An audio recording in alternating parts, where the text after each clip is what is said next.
Hello everybody, welcome back to another AI video. In this one, want to do a quick update with Midjourney version 5.2.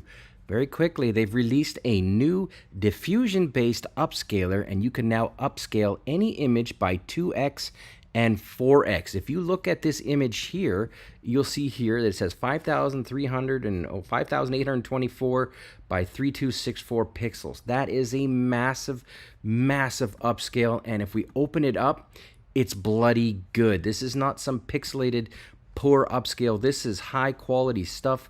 Fantastic. This might be the best upscaler on the market, and it is now included in Midjourney. I guess the folks over there at Adobe with their Firefly and DALL-E 3, I guess they're feeling the heat and they got to keep up. So there you go, guys. This is brand new. All you got to do it is you can see here, if you select one of these images, for example, this one here, you just click on here, upscale 4x, and literally it's done. It takes about 60 seconds on my computer because, well, any computer, but I think it's quite GPU intensive. But that's it in a nutshell. Thanks for watching.